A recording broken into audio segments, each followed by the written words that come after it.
Olá, muito bom dia, e vamos que vamos. Nesse vídeo eu vou falar sobre como a concorrência tá fraca depois da pandemia. A pandemia, né, se discute que foi um caos social absurdo, mas ela deixou alguns ensinamentos pra gente, algumas coisas boas. Sempre na linha de a gente buscar olhar a metade do copo cheio.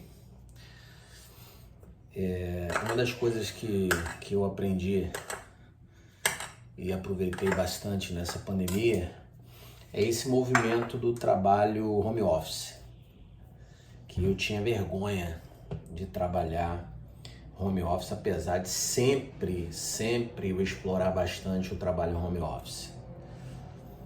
Trabalhando nas empresas às quais eu trabalhei, nas minhas próprias empresas, eu sempre tive um espaço reservado home office, uma boa estrutura home office dentro de casa,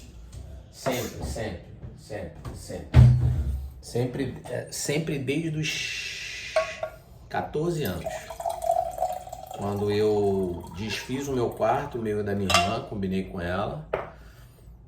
Aí eu estruturei, botei um armário embutido, fechado de parede a parede, coloquei 2 mesas, uma mesa de balcão para consertar equipamentos eletrônicos e a outra de escritório.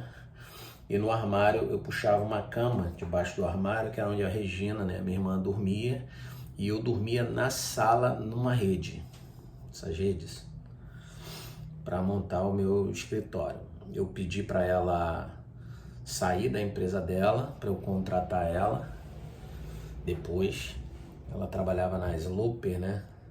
Trabalhava na área financeira contábil da Sloper. E eu falei assim, ó, sai daí que eu pago, eu dobro o teu salário pra você trabalhar em casa, trabalhar para mim, comigo e tal. E assim começou a minha relação com a Regina, que é 8 anos mais velha do que eu amo de paixão. Minha irmã querida, minha sócia, minha parceira, minha amiga, minha comadre, minha tudo. E aí, voltando para o tempo atual da pandemia, o que acontece?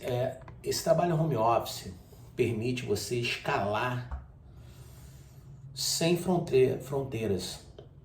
Você consegue estar indo para vários lugares online. Você marca a reunião. Teve um dia na pandemia que eu lembro que eu fiz 17 reuniões em um dia. Reuniões de prospecção e de atendimento a novos clientes. Quando eu falo prospecção, eu sempre estou falando da prospecção, no meu caso, é uma prospecção mais passiva do que ativa, porque pelo volume de relacionamento que eu tenho, eu recebo muitos leads, muitos contatos, né? Então, na verdade, a maioria dos casos, eu estou retornando a ligação, ou retornando o contato, uma mensagem que veio no inbox e tal. Mas isso não é uma coisa muito boa não, porque o meu público é o PJ, né? É a empresa. Então, normalmente, os empresários não procuram não. Os bons empresários, eles são vaidosos, eles têm dificuldade de pedir ajuda, ele acha que vai resolver sozinho ou com a equipe que ele tem. Então, você tem que estar provocando ele, você tem que estar indo atrás. Normalmente é assim. Tem algumas exceções, mas a maioria é assim. Então, nessa temática é que eu acho muito importante você refletir que a pandemia passou e tem gente que continua somente sentadinho no seu home office, né? Alguns eu brinco, né? Alguns se escondem na sua caverna, outros se escondem no seu caixão, né? Tá morto e nem